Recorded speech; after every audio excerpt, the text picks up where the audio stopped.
Hi children, day 18. ఎప్పట్లాగే పిక్చర్స్తో పాటుగా వర్డ్కి phonetic script, Telugu English meaning, Telugu English sentence, చివరగా మెటీరియల్ నౌన్ గురించి బ్రీఫ్ డిస్కషన్. పదాల్లోకి వెళ్లే ముందుగా కొన్ని ఇంట్రెస్టింగ్ పాయింట్స్. ఈ పిక్చర్ చూడండి, ఇది ఏమిటి? కన్ను. ఈ కన్నులో మధ్య భాగం చూడండి, ఇంక్రీజ్ అవుతుంది, డిక్రీజ్ అవుతుంది. చూడండి, ఇంక్రీజ్ అవుతుంది, డిక్రీజ్ అవుతుంది. దీన్ని ఏమని పిలుస్తాము? ఇది కంటి మధ్య భాగంలో ఉండే ఓపెనింగ్ అన్నమాట. అంటే దీని ద్వారా కంటిలోకి సూర్యకాంతి వెళ్ళి మనకి ఏ వస్తువైనా కనపడుతుంది. అది ఏ లైట్ అయినా సరే. బయట లైట్ ఎక్కువగా ఉందనుకోండి, ఈ రంధ్రము చిన్నదిగా ఉంటుంది. మనం చీకట్లోకి వెళ్ళినప్పుడు క్లియర్‌గా కనిపించడం కోసం, ఎక్కువ వెలుతురు కోసం ఏమవుతుందంటే, ఈ ఓపెనింగ్ ఇలా పెద్దదిగా అవుతుంది. లైట్ ఎక్కువగా ఉంటే చిన్నదిగా అవుతుంది. లైట్ తక్కువగా ఉంటే పెద్దదిగా అవుతుంది. అయితే ఈ ఓపెనింగ్‌ని ఇంగ్లీష్‌లో ఏమంటాము? మీకొక క్లూ. ఈ పక్క పిక్చర్‌లో విద్యార్థిని ఉంది కదా! ఈమెను కూడా అదే వర్డ్‌తో పిలుస్తాము. ఏంటా వర్డ్? పీపుల్. విద్యార్థిని కూడా పీపుల్ అని పిలుస్తాము. అంటే పీపుల్‌కి 2 అర్థాలున్నాయి. ఒకటి ఓపెనింగ్ ఆఫ్ ఎన్ ఐ, రెండవది స్టూడెంట్. ఇంకొక ఇంట్రెస్టింగ్ పాయింట్, ఇక్కడ పీపుల్ అంటే విద్యార్థి అని చెప్పుకున్నాం కదా! సాధారణంగా స్కూల్ విద్యార్థిని పీపుల్ అని పిలుస్తాము. ఈ పిక్చర్ చూడండి, స్టూడెంట్. ఎవరినైనా సరే మనం స్టూడెంట్ అంటాం. అంటే స్కూల్ గాని, కాలేజీలో గాని చదువుకున్న విద్యార్థిని మనం స్టూడెంట్ అని పిలుస్తాము. అయితే డివోషనల్‌గా ఒక గురువుకి చాలా ఎక్కువ బాండింగ్ కలిగి ఉన్న స్టూడెంట్‌ని ఏమని పిలుస్తామో ఈ పిక్చర్ చూడండి. డిసైపుల్, శిష్యుడు. Another interesting point. ఈ లెఫ్ట్ పిక్చర్‌లో చూడండి. ఆ ప్లేట్‌లో ఏముంది? కేక్ ఉంది. ఉంది గానీ చాలా తక్కువగా ఉంది. ఒక రకంగా లేదనే చెప్పాలి. అంటే పెద్దగా లేనే లేదు. మరి రైట్ పిక్చర్‌లో చూడండి, కొద్దిగా ఉంది. అంటే ఫుల్ కేక్ లేకపోయినప్పటికీ కూడా మనకి సరిపడినంత అంటే కనిపిస్తుంది మనకి. కాబట్టి ఇది పాజిటివ్ ఫీలింగ్ కలుగుతుంది. ఎంతో కొంత ఉందన్నట్టు. సో, దీన్ని ఎలా చెప్పాలంటే, కేక్ ఆల్‌మోస్ట్ లేదు అని చెప్పాల్సొచ్చినప్పుడు లిటిల్ కేక్ అనాలి. అదే కొద్దిగా ఉందని చెప్పినప్పుడు లిటిల్‌కి ముందు ఏ యాడ్ చేయాలి. చూడండి, ఏ లిటిల్. ఉదాహరణకు there is little water in the bottle అన్నామనుకోండి, ఆ బాటిల్‌లో తాగడానికి నీళ్ళేమీ లేవు అని అర్థం. There is little water in the bottle. అలా కాకుండా there is a little water in the bottle అన్నామనుకోండి, అక్కడ ఎంతో కొంత తాగడానికి నీళ్లున్నట్టు. ఇక్కడ మీకు కొన్ని క్వెషన్స్. బ్యాక్టీరియా అనేది ప్లూరల్. మరి దానికి సింగులర్ ఏంటి? నెక్స్ట్ వేజ్, సాలరీ డిఫరెన్స్ ఏంటి? Group of wolves is called.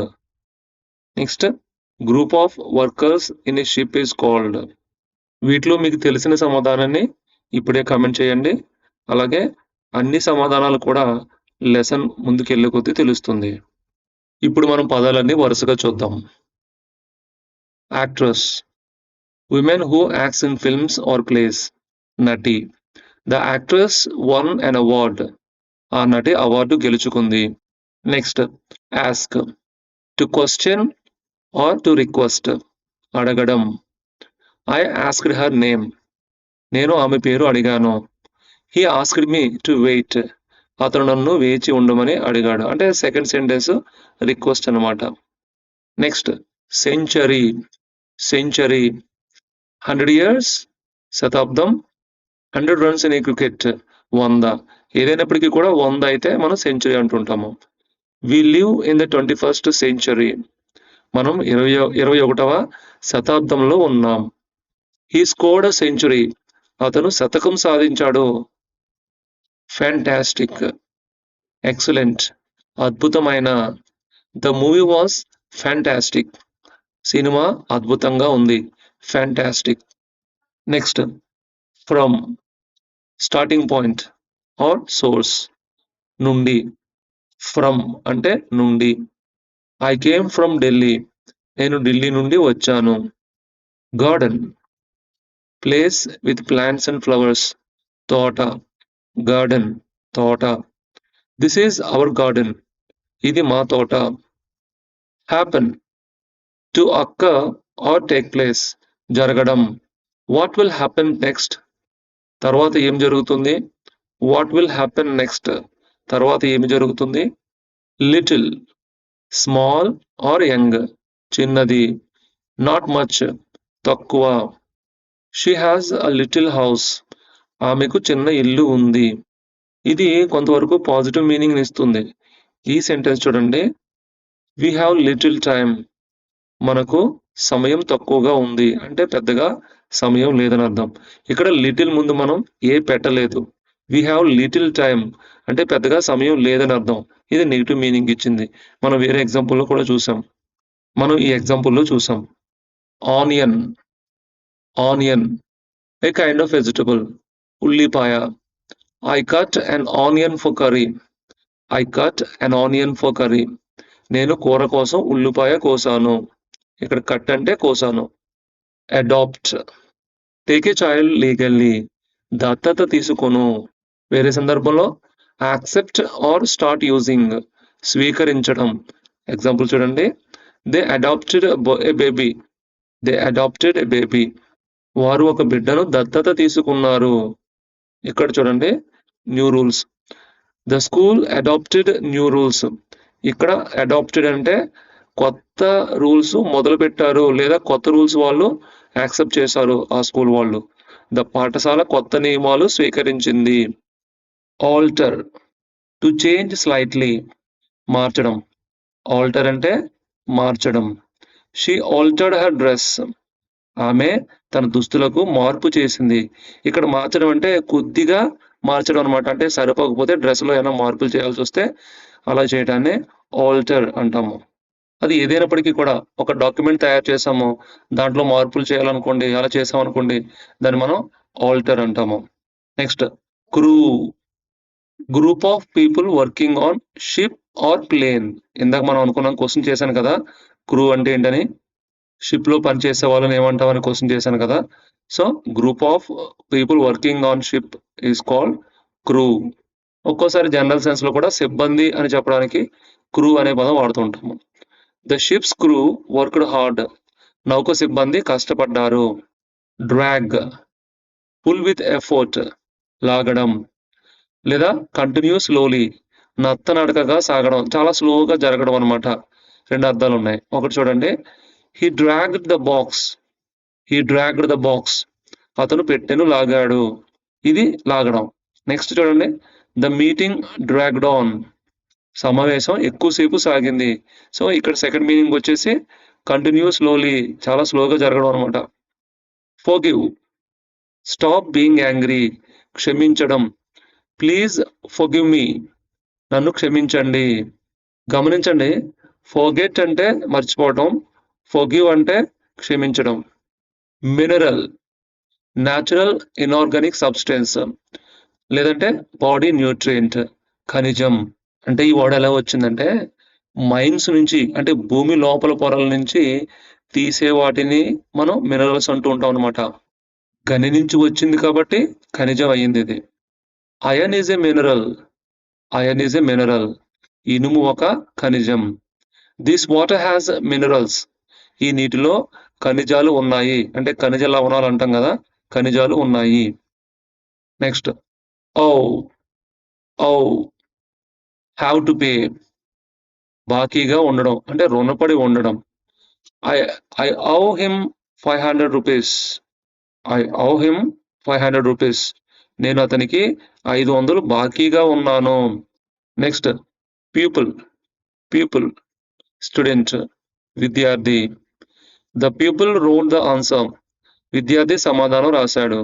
Next, the dark circular opening in the centre of the eye, already మనం డిస్కస్ చేసాము, కంటి మధ్య రంధ్రము. The doctor checked the pupil, వైద్యుడు కంటి మనిని పరిశీలించాడు. కంటి మధ్య ఉన్న రంధ్రాన్ని, ఓపెనింగ్ ని పరిశీలించాడు. నెక్స్ట్, వేజ్, వేజ్, వేజ్ అంటే గమనించండి, regular pay for work on daily or weekly basis, కూలీ అనమాట. అంటే డైలీ కానీ వారానికి ఒకసారి ఇచ్చేదాన్ని వేజ్ అంటాము. అంటే ఇందాక మీకు ఒక క్వశ్చన్ అడిగాను, వేజ్కి శాలరీకి డిఫరెన్స్. శాలరీ అనేది మంత్లీ ఇస్తూ ఉంటారు, వేజ్ అనేది సాధారణంగా డైలీ ఇస్తూ ఉంటారు. The workers get a weekly wage, కార్మికులు వారానికి కూలీ పొందుతారు. ర్యాప్ ర్యాప్ కవర్ సంథింగ్ చుట్టడం లేదా ఫినిష్ ఇది ఇన్ఫార్మల్ గా ఉంటుంది, ముగించడం. She wrapped the gift she wrapped the gift అంటే డబ్ల్యూ సైలెంట్ అనమాట ఇక్కడ. ఆమె బహుమతిని చుట్టింది. ఇక్కడ ఈ సెంటెన్స్ చూడండి, let's wrap up the meeting, సమావేశాన్ని ముగిద్దాం. ఇక్కడ ర్యాప్ అప్ అంటే ముగించటం. నెక్స్ట్ బుల్లెట్ బుల్లెట్ ఇక్కడ సెకండ్ లాస్ట్ సిలబుల్ చూడండి, ఇట్ అని చదవాలి, it bullet. Metal piece fired from a gun, bullet అనమాట. The soldier fired a bullet, సైనికుడు bullet కాల్చాడు.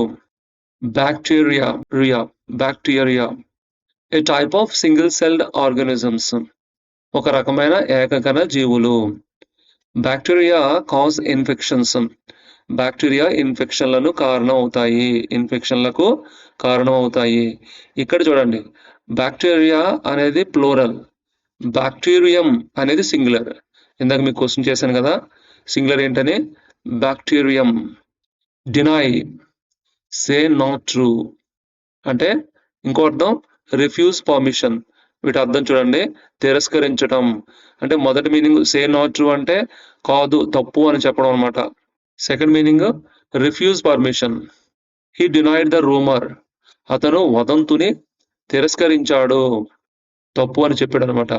Next they denied his entry, వారు అతని ప్రవేశం తిరస్కరించారు అంటే ఇవ్వలేదు. ఎంఫసిస్ స్పెషల్ ఇంపార్టెన్స్, ప్రాధాన్యం. ఇంకొక మీనింగ్ చూడండి, ముందు సెంటెన్స్ చూడండి, she gave emphasis to reading అంటే ఆమె చదువుపై ప్రాధాన్యం ఇచ్చింది, అంటే చదువుకి ప్రాధాన్యత ఇచ్చింది, చదవాలనే విషయం మీద ఆమె ఎంఫసిస్ చేసింది అనమాట. సెకండ్ మీనింగ్ స్ట్రెస్ అనే వర్డ్, ఒత్తి పలుకుట అంటే ఒక పదం చెప్పేటప్పుడు ఆ పదంలో ఒక సిలబుల్ మీద మనం ఒత్తి పలుకుతుంటాం కదా, అది చూడండి. The emphasis is on the first syllable, మొదటి అక్షరంపై ఒత్తు ఉంటుంది అంటే ఒత్తి పలుకుతాం అనమాట. పైన మనం ఫొనెటిక్ స్క్రిప్ట్ ఇచ్చాం చూడండి, ఎంఫసిస్ కి కూడా 3 సిలబుల్స్ ఉన్నాయి, ఎం ఫ సిస్. దీంట్లో ఎం కి మనం ఎంఫసిస్ చేసాం. ఇక్కడ గమనించండి, ఈ సింబల్ ని ఎంఫోసిస్ సింబల్ అంటాం అనమాట, స్ట్రెస్ చేసే సింబల్ అది. నెక్స్ట్ నారో నాట్ వైట్, ఇరుకైన. నారో అంటే ఇరుకైన. The road is narrow, road ఇరుకుగా ఉంది. నెక్స్ట్ లిమిటెడ్, పరిమితమైన. ఈ సెంటెన్స్ చూడండి, he has a narrow mind, అతనికి పరిమిత ఆలోచన ఉంది అంటే విశాలంగా ఆలోచించట్లేదు, చాలా సంకుచితంగా ఆలోచిస్తున్నాడు. Opponent one who competes against another, ప్రత్యర్థి. హీ డిఫీటెడ్ హిజ్ అపౌనెంట్, అతను ప్రత్యర్థిని ఓడించాడు. Mud soft sticky matter resulting from the mixing of earth and water, బురద. The car got stuck in mud, car బురదలో ఇరుక్కుపోయింది. Pack put things together in a bag, మూటగట్టు. Second meaning a group of wolves, తోడేళ్ల గుంపు. ఇక్కడ ఉల్స్ గుంపుని మనం pack అన్నాము. ఇదే ప్రశ్న మిమ్మల్ని అడిగాను మొదట్లో. షీ ప్యాక్డ్ హర్ బ్యాగ్, ఆమె తన సంచిని మూటగట్టింది అంటే ప్యాక్ చేసింది. Next pack of wolves attacked, తోడేళ్ల గుంపు దాడి చేసింది. A pack of wolves attacked. Pretend act, నటించడం అనమాట. చూడండి, children pretend to be teachers, పిల్లలు ఉపాధ్యాయులుగా నటిస్తారు అంటే ఆ రకంగా యాక్ట్ చేస్తారు అనమాట. Statue a carved or cast figure of a person, విగ్రహం. There is a big statue in the park లో పెద్ద విగ్రహం ఉంది. విల్ ఫ్యూచర్ టెన్స్, భవిష్యత్తు కాలానికి చెప్పడానికి విల్ వాడుతుంటాము. స్ట్రాంగ్ విష్, బలమైన కోరిక అంటే సంకల్పాన్ని చెప్పడానికి విల్ వాడతాము. చూడండి ఇక్కడ, I will call you tomorrow, నేను రేపు ఫోన్ చేస్తాను అంటే ఇక్కడ విల్ అనేది భవిష్యత్తుని తెలియజేస్తుంది. She has a strong will, ఆమెకు బలమైన సంకల్పం ఉంది. ఇంతే కాకుండా విల్ అనేది ఇంకో రకంగా కూడా వాడతాము. లీగల్ డాక్యుమెంట్, వీలునామా. ఈ ఫస్ట్ పిక్చర్లు మీరు చూడొచ్చు, వీలునామా. Example, he left A will for his family, అతను కుటుంబానికి వీలునామా వదిలాడు. చివరగా material noun. A material noun is a noun that refers to a physical substance used to make other objects. ఇక్కడ గమనించాల్సింది ఏంటంటే, ఇక్కడ డైరెక్ట్‌గా వస్తువుని తెలియచేయదు మెటీరియల్ నౌన్ అనేది. ఆ వస్తువు ఏ పదార్థంతో చేయబడిందో ఆ పదార్థం ఏంటో సూచిస్తుందన్నమాట. ఉదాహరణకి క్లాత్ అనేది ఒక ఆబ్జెక్ట్ అయితే, అది దేనితో తయారవుతుంది? కాటన్‌తో తయారైందనుకోండి. కాటన్ అనేది ఒక నౌన్, మెటీరియల్ నౌన్ అన్నమాట. Material nouns are uncountable. అంటే ఇలా చూడండి. We say some gold, not a gold. Gold అనేది మెటీరియల్ నౌను. దాని ముందు సమ్ వాడాలి. ఏ వాడకూడదు. అంటే కౌంటబుల్‌కి మాత్రమే ఏ అని వాడాలి. అలాగే ఇవి ప్రత్యేకమైన పేర్లు కాదు. అవి కామన్ నౌన్స్ మాత్రమే. Next they denote matter rather than individual objects. ఇందాక చెప్పాను కదా! వస్తువుని తెలియచేయదు. కానీ ఆ వస్తువు దేనితో తయారైంది? ఆ వస్తువు పేరన్నమాట మెటీరియల్ నౌన్ అంటే. ఆ పదార్థం పేరు. ఈ టేబుల్ ద్వారా మరింతగా అర్థమవుతుంది. గోల్డ్ అనేది మెటీరియల్. దాంతో తయారైన వస్తువు ring. The ring is made of gold. అలాగే వుడ్ అనేది మెటీరియల్ అయితే దాంతో చైర్ తయారవుతుంది. Cotton material, cloth object. అలాగే ఐరన్ లేదా అయన్ అనేది మెటీరియల్ అయితే బ్రిడ్జ్ అనేది దాని నుంచి తయారైంది. గ్లాస్ మెటీరియల్, విండో ఆబ్జెక్ట్ అన్నమాట. వాటర్ మెటీరియల్ దాని నుంచి ఐస్ తయారవుతుంది.